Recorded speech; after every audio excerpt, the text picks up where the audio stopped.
Just give me 1 second. I'm going to share my screen.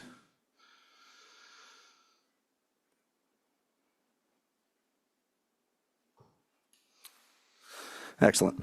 So, of course, this public information session is for the new DPW facility and NHA Shooting and Archery Range project.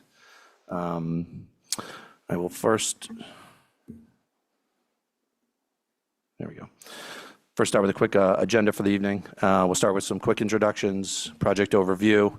We will, I'll discuss the existing DPW facility, and then we'll get into the fun stuff. New DPW facility, what's being proposed, and the Nantucket Hunting Association Shooting and Archery Range facility.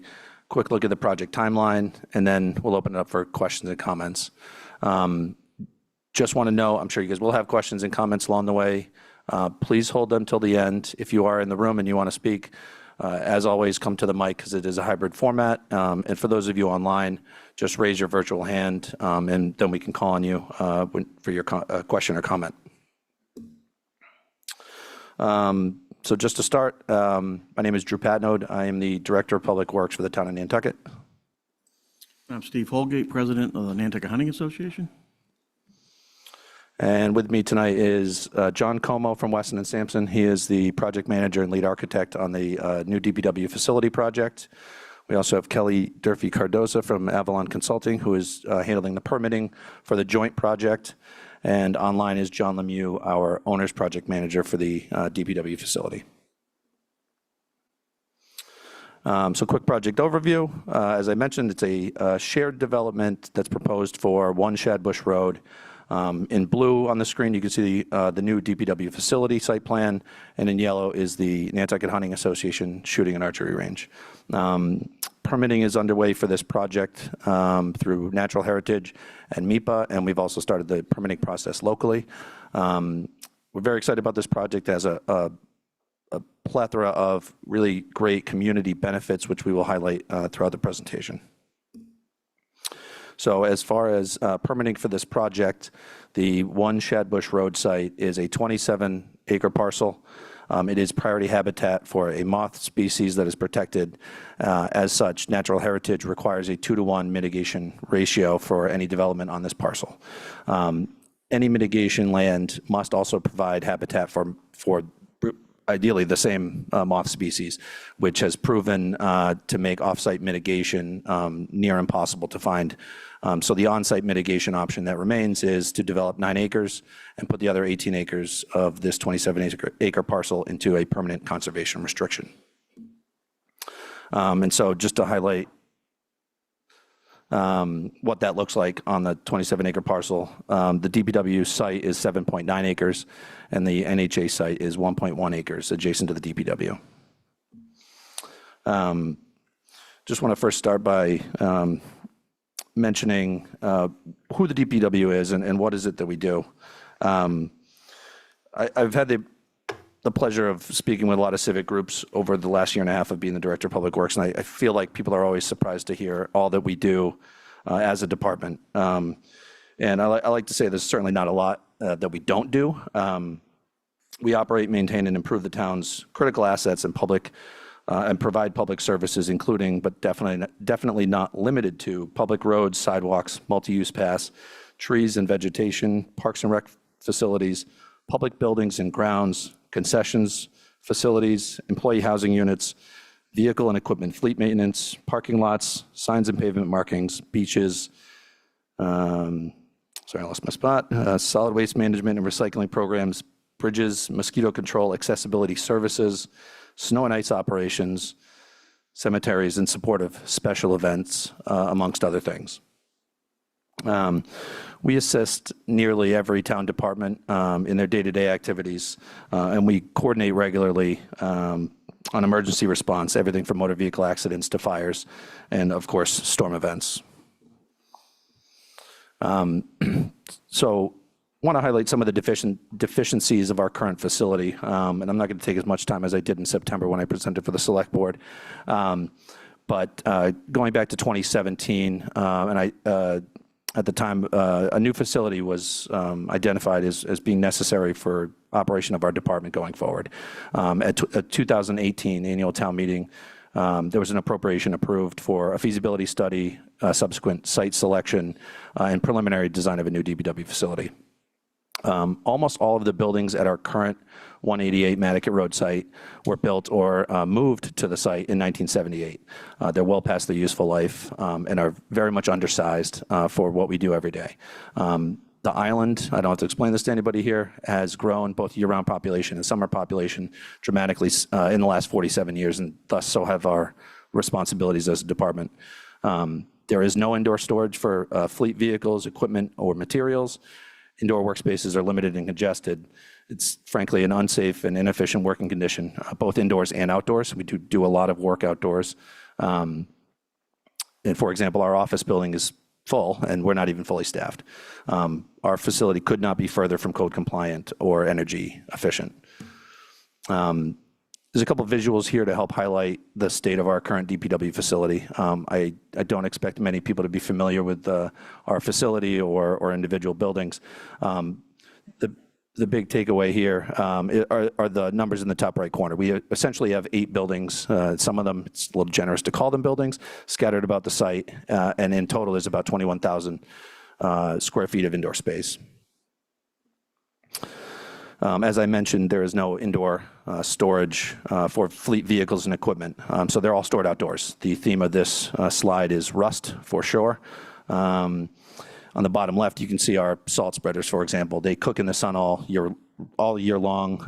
The salt air eats away at the mechanical components inside. Some of the folks in the crowd can attest to the thousands and thousands of dollars and tons, tens and hundreds of hours that we spend just getting our equipment up and running for a winter season, and then we do the same thing with mowers and other stuff for spring and summer season. It's a burden on our staff, and it's extremely, extremely costly to maintain, repair, and eventually replace these assets. When you look at the inside of our facilities, as I mentioned, it's an unsafe and unhealthy work environment.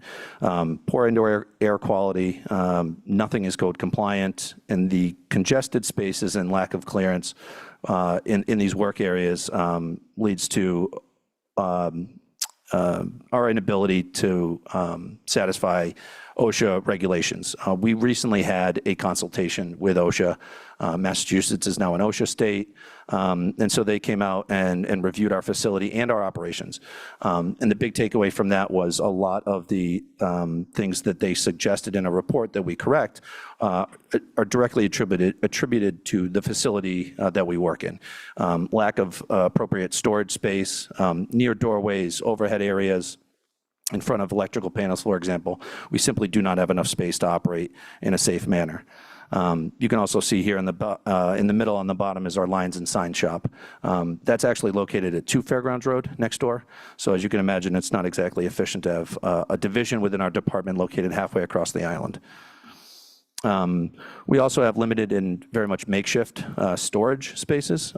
We have a lot of seasonal equipment. We have a lot of materials and tools and things that we use on a day-to-day basis that need a home. And as you can see here, we way overutilize shipping containers, abandoned trailers. On the bottom, second from the left, you can see that's where we store our tires.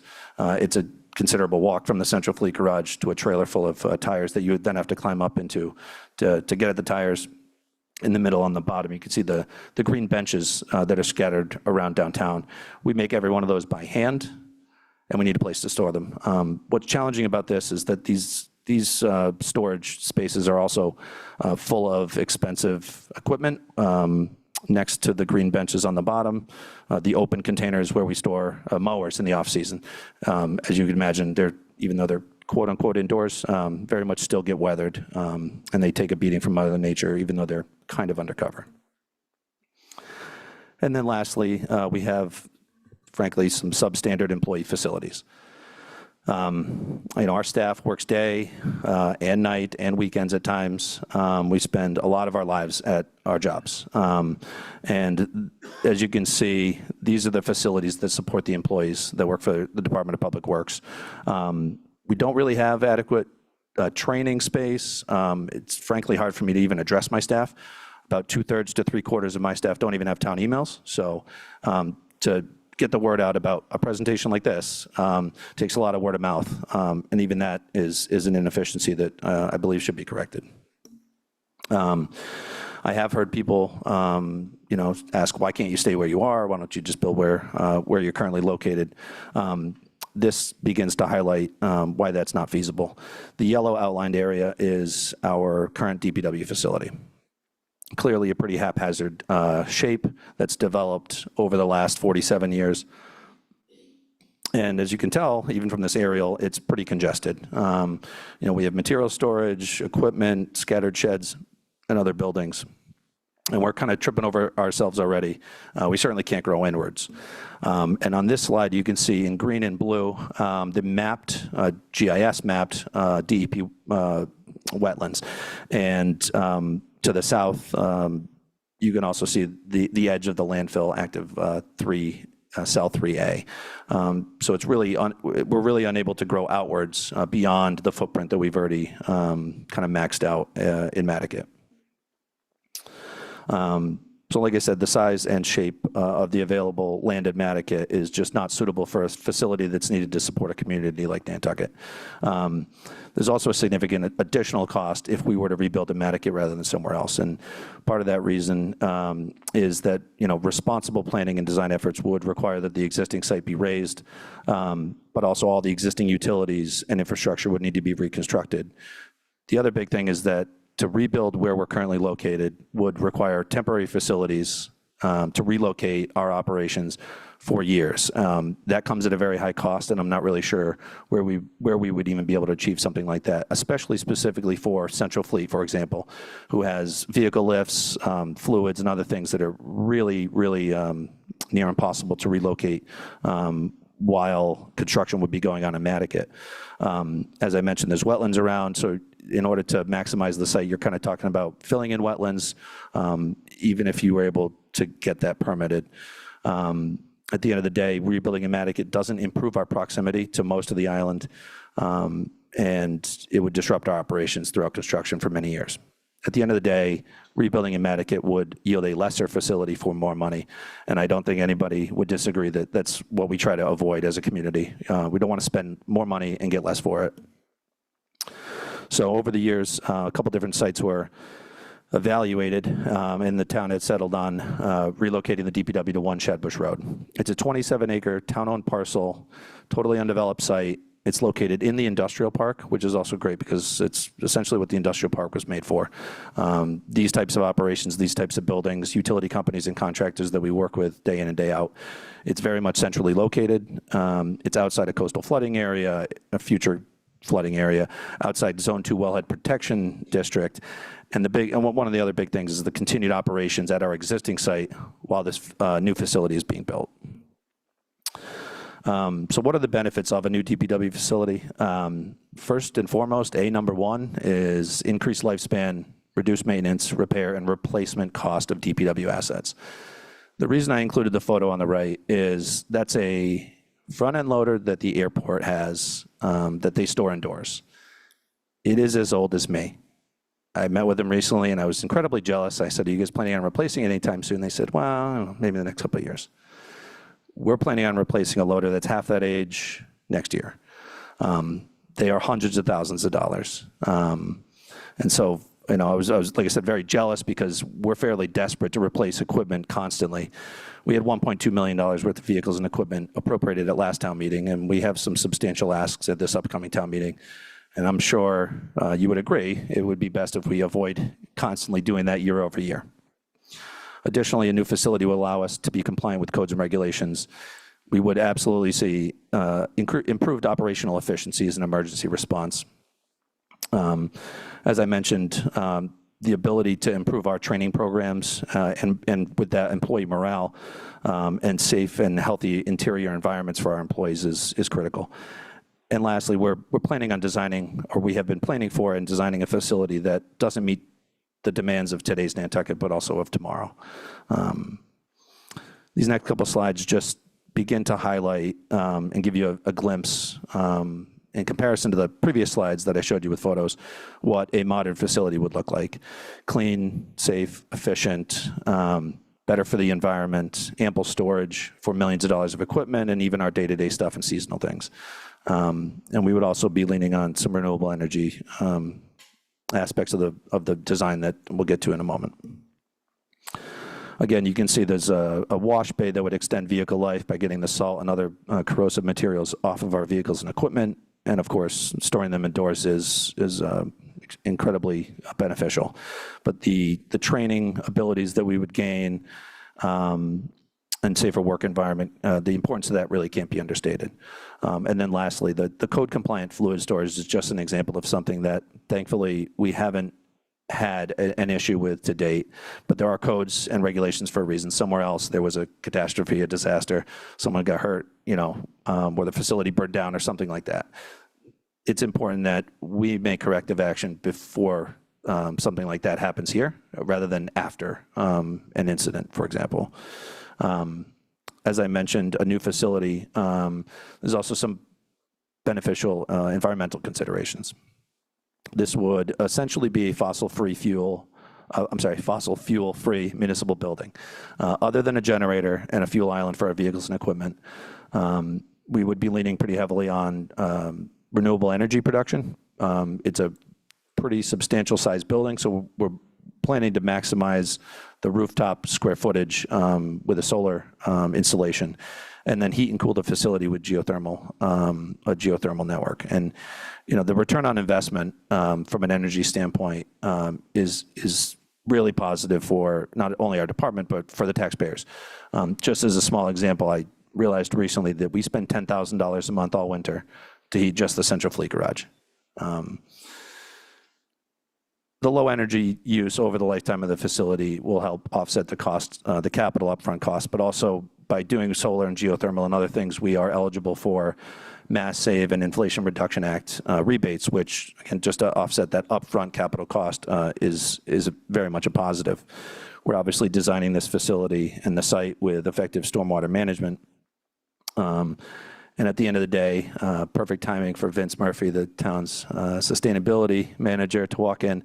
But we truly think that this design is a flagship of proper municipal stewardship towards sustainability. So a look at what we are proposing here is the 7.9 acre DPW campus. In the middle, you can see the main building. That's the yellow, green, red, purple, and blue areas, all compact. Instead of the 8 buildings that we currently have scattered all about, everything would be compact in the middle. And around that, you would have a parking area to the south at the end of Shadbush Road off the driveway. To the east, you'd have a fuel island to fuel up vehicles, material storage in the northeast, northwest corners. That's sand, gravel, other things that we use constantly, especially on gravel roads. And then in the southwest corner, you can see the salt shed. The salt shed would allow us to have basically twice the capacity, more or less, of what we currently have. And if we were to get into a situation where we have back-to-back-to-back nor'easters, we are at the mercy of barges bringing us salt. We don't truck it over because otherwise we would use it faster than we can get it here. The location of the salt shed is also ideal because it's immediately by the entrance. So again, as opposed to right now where our trucks drive through the facility and meander through and then get loaded up and go back out, this is immediately adjacent to an entrance and exit. And furthermore, this is the proposed site plan for the new DPW facility. In the bottom left, the yellow areas are administration offices and conference spaces. The orange area is our employee facilities, so it's our foreman's offices, a muster room, and some locker rooms. The green areas in the middle are dedicated, purpose-designed, purpose-built workspaces for our facilities team, who takes care of 45 to 50 individual freestanding buildings for the town of Nantucket. A lines and sign shop, rather than being located at 2 Fairgrounds Road, would be relocated to the new DPW, adjacent to facilities where they can share carpentry tools and materials. Next to that would be a Parks and Rec and tree workshop, and then our operations team's workshop. So workspaces built for a purpose and for those that use them. And then furthermore, to the right, the purple area is the central fleet garage. Again, each bay very much purpose built with specialized equipment for the job that's being done in that bay, but also appropriately sized We do maintain the fire department's fleet. We maintain the police department's fleet, sewer department, DPW. We have some pretty large equipment that barely fits inside the structure that we currently have. All of those workspaces are also being designed to be constructed with mezzanine space, which per square foot dollar, that the cost of mezzanine space is really cost efficient, and it provides some excellent seasonal, short-term and long-term storage, but also not at the sacrifice of the floor space and workspace that people are operating in, which is a challenge that we have now, is trying to work next to a pallet full of fluids and other things. On the right, the blue area you can see is a wash bay. It's large enough to fit two even pretty decent-sized vehicles at the same time to wash them. And then, of course, almost half the square footage of this building is the indoor vehicle storage garage. So to get the very expensive vehicles, equipment, everything indoors, and that area also would have a mezzanine as well. And then lastly, on the top, you can see there's a canopy that would provide an appropriate storage place for our salt spreaders and some other equipment that otherwise can largely stay outside, but we really want to get out of the direct sunlight, out of the direct rain and other elements. The site plan is exciting for us in the sense that there's a lot of circulation benefit and safety and efficiency. As far as the floor plan, the adjacencies are really well thought out. Who's next to who, what is next to what, are you near what you need to use to do your job every day? So, a lot of work went into that. We looked at every single person that works at the DPW. What do they do? What do they need to do their job? And that's how we ended up developing not just the size, but the shape of this new facility. As I mentioned, we did start the process of permitting locally. We submitted to the HDC in January. John and I have had kind of a long week. We had our first review with HDC on Tuesday. They took a look at it, had some constructive criticism, but a lot of positive comments for sure. They wanted to familiarize themselves with the site, but these renderings hopefully give the public a first glimpse at what we envision the new DPW to look like. Obviously, we're designing on the principles of operational efficiency, energy efficiency, safety, but also cost effectiveness as best we can. But our intent is also to deliver a facility that looks good, that Nantucketers can be proud of. We're in a beautiful building here at Fort Fairgrounds, and we think we've struck a good balance in the design for this new facility. I know they're a little small on the screen. They're probably even smaller if you're on a laptop or iPad at home. But if you're in the room, the renderings are also up at the back of the room if you want to take a look at them before you head out. And then lastly, these are the building elevations, also at the back of the room on the boards that we submitted to HDC. It is a pretty good-sized facility. We are one of the bigger departments in the town of Nantucket, and we do have a lot of vehicles, equipment, and other assets. But the benefit of the layout of this facility and how it's oriented on the site is that when the public pulls in, the third elevation down, it says south elevation. That's the front of the building that you would see, and you'd really have this really long facility kind of hidden behind it. And the other benefit of that is keeping our employees and the heavy equipment and loading and unloading of materials and stuff very much separate from the public. The whole site will be fenced in, and just another layer of safety for both our employees and for the public that unfortunately we can't say that we have right now. And with that, I will turn it over to Steve Holgate to introduce the Nantucket Hunting Association Shooting and Archery Range. Thank you, Drew. First thing is basically who is the NHA, Nantucket Hunting Association? We started in 1997 with a small group of local hunters and shooters got together. They had some concerns about keeping the shooting activities and hunting activities on Nantucket alive, considering all the growth and building going on and the open space kind of being reduced. So that group got together, and out of that came the Nantucket Hunting Association. We're a 501c3 nonprofit community organization, and our mission is to preserve the traditions of ethical hunting, safe ethical hunting, and also to maintain the balance of Nantucket's wildlife resources. That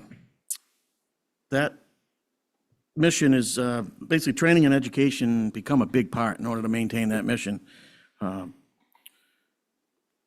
Some of the training that we've tried to offer and whenever we can is hunter education courses sponsored by the state. A lot of courses you have to have state certified instructors teach. There's also instructors who are certified to provide the correct training that allows first-time gun owners to be able to get their permitting through the state to own guns. A lot of our members take the time to go get certified. The Hunting Association tries to host venues, pay for rental space, whatever we need to do to have these classes offered to the locals. We even have people from the mainland travel here to attend some of these training classes because they're in such need. We also have many members are trained as range safety officers. They went through a National Rifle Association training course in preparation for shooting range once it was developed. We also host forums, educational forums, informational forums. We actually have one scheduled May 6th, where we're going to have somebody from Gun Owners Action League to speak about the new gun law that came out recently, the expanded gun law. So those are the types of things we try to do for the educational side of things. Some of the other activities the Hunting Association has done over the years and sometimes still continues to do on an annual basis is we fully fund two teens. We try to fully fund two teens every year that go to a state-sponsored junior conservation camp. It's a 2-week camp. I believe the ages are 12 and up. And we fully pay their tuition into the camp. And we advertise that once a year, and we try to send them every year. And we haven't sent them every year, but we've sent probably 6, 8 students so far to that camp. The camp includes a lot of things like boater education, hunter education, where they get their certificate to get their hunting license. They have archery shooting, and many other programs at that camp. Some of the things we've done in the past, we've worked with Boy Scouts of America. One particular project, a scout going for his Eagle Merit Badge, he got together a wood duck nesting box program together where he had to organize it all, manage it all, and he used the Hunting Association as the labor to put them all up, and our members volunteered to go put them out on all the ponds. The individual had to build them and create an assembly line and bring them out there, so that was a lot of fun. We had members that raise pheasants. They buy the chicks in the mail, and they raise the pheasants, and through permits, we release them into the wild. We do that periodically as members become available and they have the available space. Information brochures, we like to try to get information brochures out to the public. One that we had at one point was helpful. We're in the process of creating an updated one is to disseminate out into the public for both hunters and non-hunters. Trying to educate hunters coming from the mainland on how to best discard their deer carcasses and such, and try to respect private homeowners and lands. And those brochures will be out again soon. We donate. We make occasional donations to other charitable organizations. Right along with our mission about the balance of wildlife resources, we conduct controlled hunts and organized hunts. The biggest one is the Rams Pasture Hunt on Nantucket Conservation Foundation land. We've been doing that for 20-plus years with much success to help keep the deer herd at a reasonable level. We've had other get-togethers and cookouts, if you will, for the youth, and try to introduce youth and trying to foster that next generation, that younger generation, to be brought up in the right atmosphere and with the right training and safety in mind.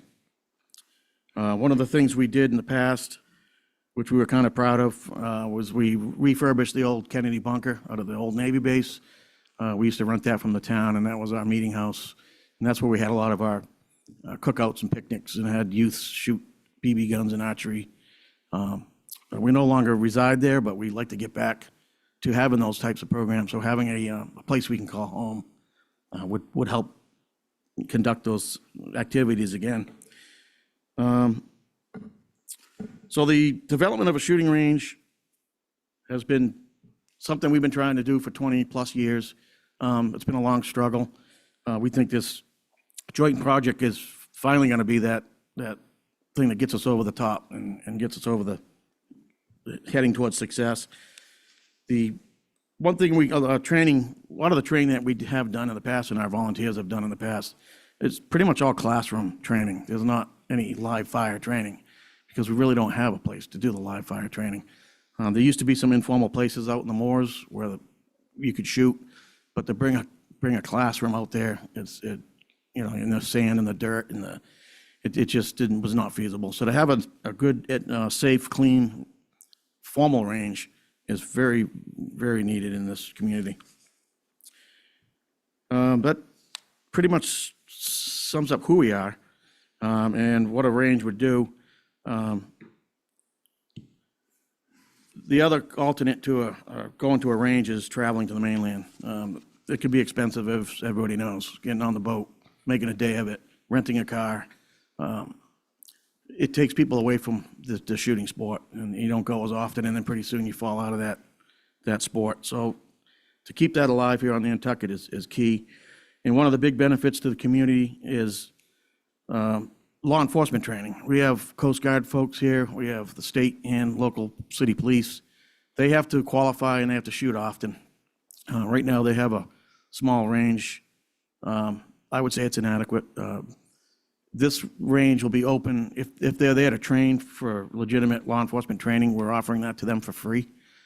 So that should be a big benefit for the town, the department's budget and expenses. We're also going to have programs of competition shooting will materialize out of that. We can work with the local schools, the Boys and Girls Club, the Boy Scouts, the Girl Scouts. All these organizations could develop either educational courses with us or actually have competition teams form. And the high school could even maybe get an archery team or something going with a proper place to do it. That's most of the summary of how the benefits of the shooting range. To get into the details of what it's going to look like, we had a 1.1 acre piece that we could shape the way we wanted to shape it, to try to get as much in as we could. The idea was to try to offer as many of the different types of shooting disciplines that exist with shooters. A lot of people like to shoot pistols at roughly 75 feet or roughly 25 yards, short distances. But then you have a lot of people that want to shoot small caliber and larger caliber long guns, rifles, and they want to be able to shoot 50 yards. And some of the competitions out there require 50 yards, or some of them are into meters, but roughly 50 yards long. So we're trying to accommodate those different distances as well as archery. And on this size, the acreage we had to do it, we made it a long, skinny parcel so that we could fit those long ranges in there. In order to have archery, we wanted to keep archery outdoors and to preserve some of our space to have the archery range on. We decided we had to put the rifle and pistol ranges underground. So they're proposed to be underground, accessed by an above-ground building. The above-ground building is the administration building, about 4,000 square feet. And inside that will consist of like a retail space with a counter where you check people in, a section area where they could go take their orientation class to get qualified to shoot at the range, and some storage for ammunition, and also retail space to sell that ammunition, possibly rent guns. And then the actual range would be below, requiring an elevator. There'd be stairs and an elevator to go down to the ranges below, where there would be some staging rooms where you wait for your lane to become available. And then you go into the booths, shooting booths, roughly 3 feet, almost 4 feet wide, 3.5 to 4 feet wide. There's 8 lanes. And right now they're proposed to be 50 yards. And the 100-yard range is something that we thought a lot of rifle hunters and rifle shooters and hunters wanted. to really see what a rifle does, you need a longer range to practice and to compete. That was put in here as a future range because 100 yards is a long ways to put underground. It's basically 100 football field underground, not the width, but the length. To have that long underground basement is, we know that's going to be a cost, so we put that to be a future expansion. And then on top of that, so that'll be supported concrete supports, and then a grass lawn put over top of that. So the backyard will be over top of those lanes.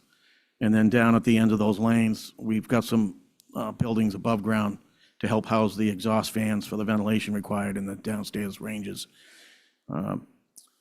That is also the area where the archery range course will be, where you could put out the targets at different ranges and shoot archery. We put an archery shed for storage on the back side of the building to house all the archery equipment, targets and such. Parking spaces, we put a lot, 31 parking spaces along the side. You enter the facility through a paved entrance and paved handicap parking spots and paved walkways into the building. The rest of the parking spaces right now are proposed to be gravel, just to save for development costs. And the shooting ranges will have the industry standard air handling units. Most shooting ranges just have. You have to have positive ventilation to keep a certain flow of air flowing from the shooting booths or the firing line to the target area to keep the air quality acceptable.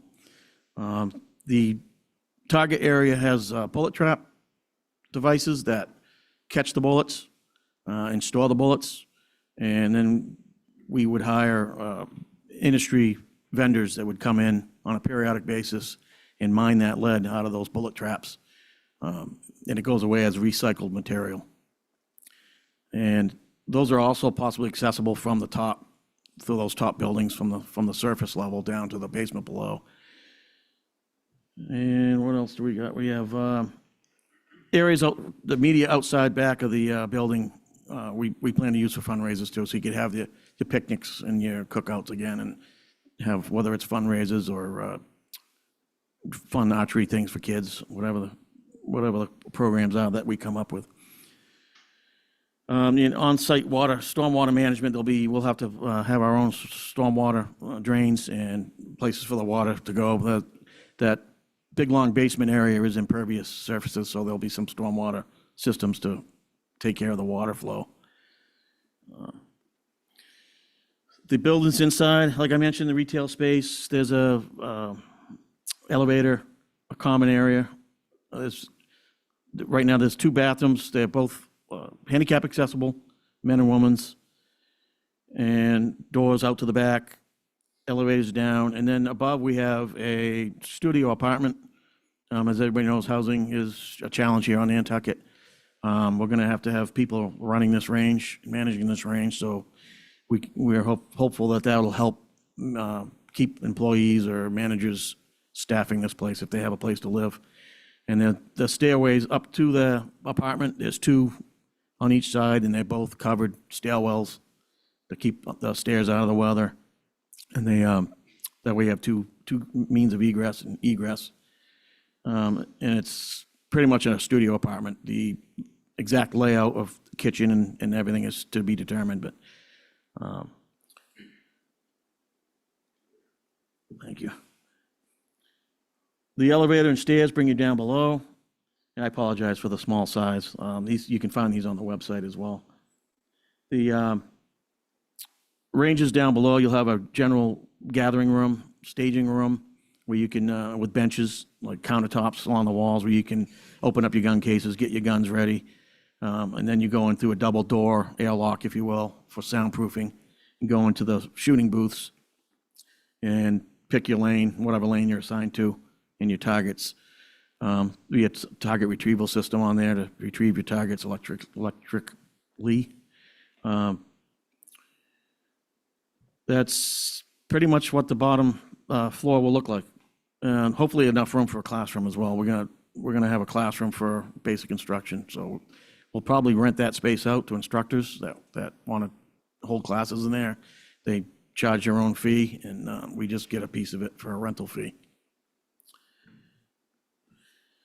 Just to look at the elevations, a pretty basic building. We try to keep it simple, nothing fancy. It is out in the industrial park. We haven't decided on the siding yet. We haven't gone to HDC yet. I'm envisioning a possible metal siding if we can get that approved, for cost savings. Pretty standard pitch. I think it's about 32 feet tall or something. Nothing fancy again, just basic elevations. You can see the end elevations that they show the enclosed stairwells going up to the apartments above. They're on the sides. They're technically enclosed, but that's a cutaway view so you can see them. And again, that's the overall site showing the DPW site next door, our site in the yellow. We expect the activities of a shooting range to be more active in the later hours of the day and on weekends. We figure that most of the shooters coming to use the range are probably working folks, and they have to get out of work, and they'll come after work to shoot. You'll have some people that are retired or on vacation that'll come during the middle of the day. And then if we have any activities, like maybe a competition shoot or weekends become very busy, one of the benefits of having this joint project with the DPW is that on the weekends, a lot of their staff's not there. Their office staff isn't present. So they're willing on offering up the parking spaces that are at the front side of their building. So that'll become our overflow parking during larger events or busier times. So we won't run out of parking spots along the side of our range there. Some of the other benefits that we're gaining by teaming up with this DPW project is they're going to be bringing in, they have to improve the roadway. Shadbush Road is just a dirt road right now. That has to be brought up to specs with crushed stone, hardening gravel, stormwater drainage along the sides. So it's a big expense, and the DPW project will be covering the cost of that, bringing it right up to the shooting range's doorstep, more or less. And that goes for the utilities as well. So the water, electric, are going to be brought down, probably Shadbush Road, right to our doorstep, and we'll just have to extend it from our entrance over to the building. So those are big cost savings for us, the Hunting Association, developing of the range. And I think that's all the key points.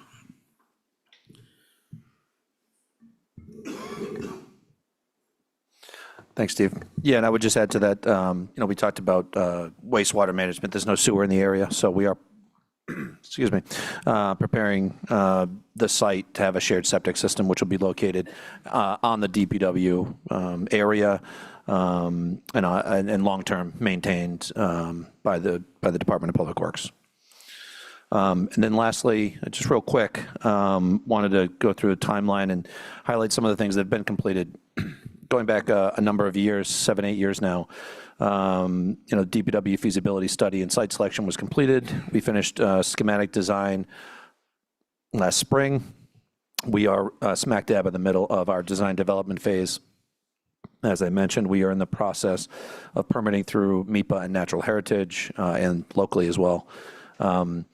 Going forward, we are going to have final design funding again at the annual town meeting on May 3rd on the warrant. Coming out of that, we plan to do final design and put together construction documents that are ready to bid. Our goal is to bid the project in advance of special town meeting and be able to go into special town meeting with an exact bid amount and the other soft costs all figured out, rather than trying to estimate how much a project of this magnitude would cost. And if approved, we would start construction pretty shortly thereafter. And the same thing for the shooting range. We expect that once that is approved, these projects will be able to move forward, which is, I just think, really exciting, because the DPW facility actually started 10 years ago. In 2015, there was an appropriation to add a new garage to the DPW, and that's when it kind of became evident that we can't really squeeze another building into this site. And obviously, as Steve mentioned, the Hunting Association's efforts have been going on for more than 2 decades. So, when you see late 2025, very early 2026 as groundbreaking for these developments. I just think that that's very exciting, and we are working incredibly hard, and I know the Hunting Association is as well, especially considering, Steve's got a full-time job that isn't being the president of the Hunting Association, and all the members that are also involved are volunteers. And we've got a great team pushing this thing along. And so that's where we're headed, and kind of exciting to see the light at the end of the tunnel, 9 or so months away. And I think Steve and I have done enough talking. So at this point, if anyone has questions or comments, I invite you to bring them up and share them. As I mentioned, please, if you're in the room, go to the mic, introduce yourself. And if there are any questions or comments online on Zoom, just raise your virtual hand, and I can unmute you, and then and you can share with us. Hi, I'm Curtis Barnes, and I'm really curious. I don't see any housing component to the DPW program. Have you considered that? I mean, you've got summer staff that come in. I'm a little surprised there's nothing there about it. Yeah, no, it's a great point. We absolutely did talk about that. We also consulted with our housing office and town administration. There's seasonal dorms going up on Waite Drive. There's the Tacoma Green development that's forthcoming. Also, the housing office has worked really, really hard to secure rental units at Richmond, at Wiggles Way, and other places. And at the end of the day, we feel like the town as a whole, and speaking personally about our department, we're in a pretty good spot right now, housing-wise, staffing-wise. I always try to find opportunities to give a shout out to the housing department. They've helped us out immensely. We haven't had a massive problem attracting talent. It's been retaining it, and obviously I don't need to go into how hard or how big a challenge housing is out here. And so the housing office being able to secure units and kind of, for lack of a better term, stop the bleeding. We've been able to bring people in, but then we'd lose people just as quick. And long story short, I guess what I'm getting at is I think the town's doing a really good job developing housing, and the last thing we want to do is develop too much housing. I'm serious. We feel like going forward, there are a lot of really great projects on the horizon. And additionally, building at this location, because it's limited to 9 acres, would have limited the useful area for the DPW or the shooting range, for example. And again, there's no sewer. It's an industrial park. I wouldn't exactly say that this is the world's greatest location for housing, but yeah, we absolutely looked into it.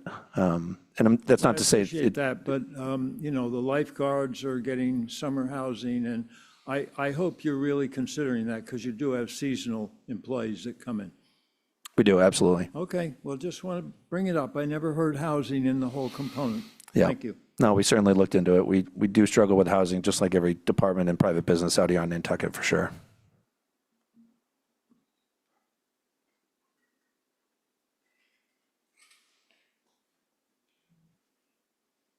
Hi, Amy Eldridge. Couple quick questions. In 2022, it was in front of town meeting that we signed an agreement for a certain size for the Hunting Association. It was voted by the citizens.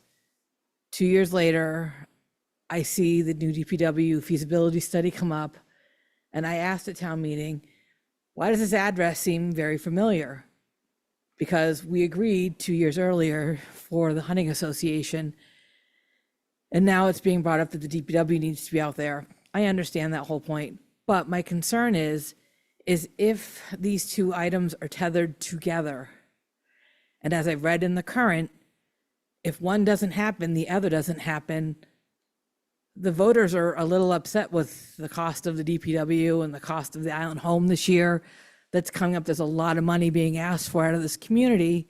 If the DPW gets turned down, but the Hunting Association's been on our radar to sign a lease for at least 2 years through town meeting, what's going to happen to the Hunting Association if the DPW fails at the annual town meeting in May?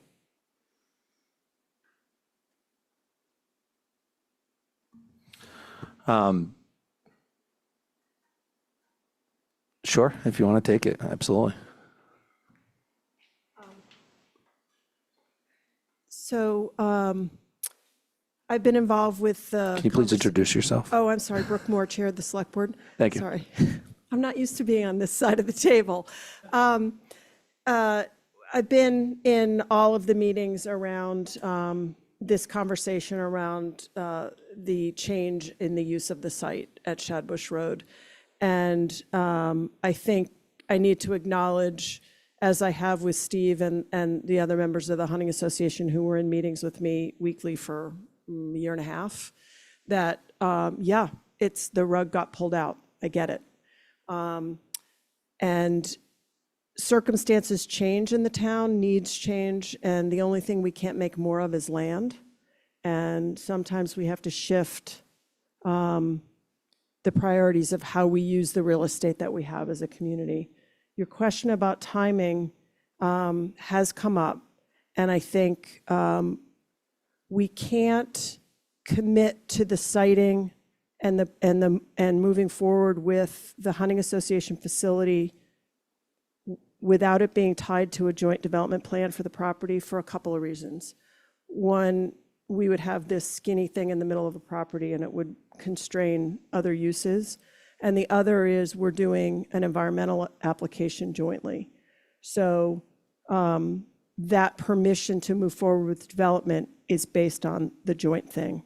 I would say that if it doesn't pass, we would all go back to the drawing board in terms of what would happen at 1 Shadbush Road. So I can't make a commitment one way or the other, but it definitely would, I acknowledge it would hold up the development plan for the Hunting Association as we go back to the drawing board.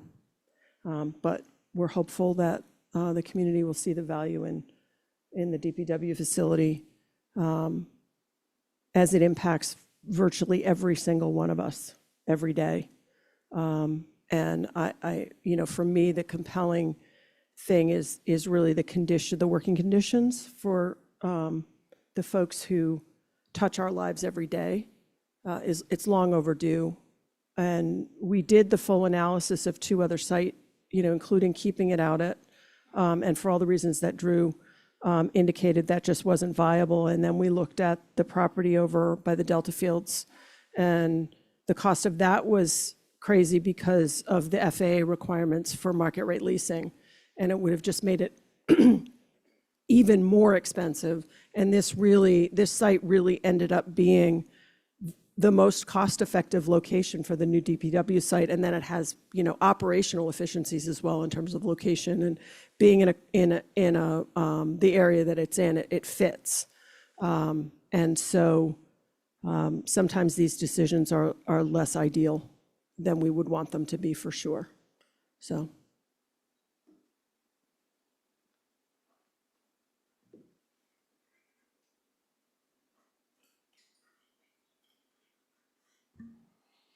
I have a hand up online. Burton? Here. Yes, can you hear me? Yes, we can. Burton Balkine. I have a couple of questions. My first question, did I miss a part about what you talked about the cost for the total project? We did not discuss the cost of the project in the presentation this evening. Okay. And then the second question I had was more concerned with the present site. I remember hearing from the Coastal Resiliency Committee's report saying that, and I didn't hear you mention it in your discussion, that how rising sea level and will impact that site and make it very hard, if not impossible, to expand or even build on that site. And I think if that's the case, I think it'd be a good point to bring out to the public. Thank you for your time. Thanks, Burton. Yeah, I did, sorry, 1 second. I did address that briefly earlier. In the interest of time, I was trying not to rehash all the things that we discussed back in September, but it looks like Vince Murphy, the town sustainability manager, is happy to speak on that topic a little bit more. Thank you very kindly, Drew. Yes, Vince Murphy, the Sustainability Programs Manager, and some experience with coastal resilience issues. In 2021, we developed the Coastal Resilience Plan, and we looked at the risk around the entirety of the island, inland, in the coastal zones, no matter where water was. Once we looked at some of the risks associated with the DPW site, looked at current and future flooding right next to and adjacent to Long Pond, and that's flooding in terms of sea level rise flooding and direct flooding and indirect flooding from groundwater level rise. It's not a good place to be or invest money. It is a far more pertinent thing to look at a better site, a more resilient site that's in a better location that can fully serve the island for increased longevity. It was a decent consideration in all of this, and it was one of the early and clever resilience decisions that was brought into this process to look at how the site functioned and was it a usable site. Short term, possibly. Interim and long term, no. And we need a 50+ year lifespan from this kind of site, from this type of investment. So this is the pertinent decision. Thank you, Vince.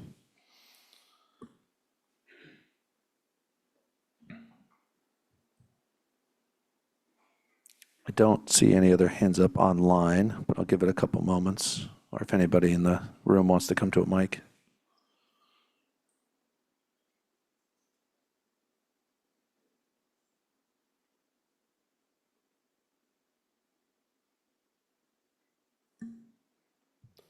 I guess not. Looks like that's all for this evening. Thank you very much again for being here this evening. This is an incredibly important project on a number of fronts for the entire Nantucket community. And so thanks again, and have a wonderful evening.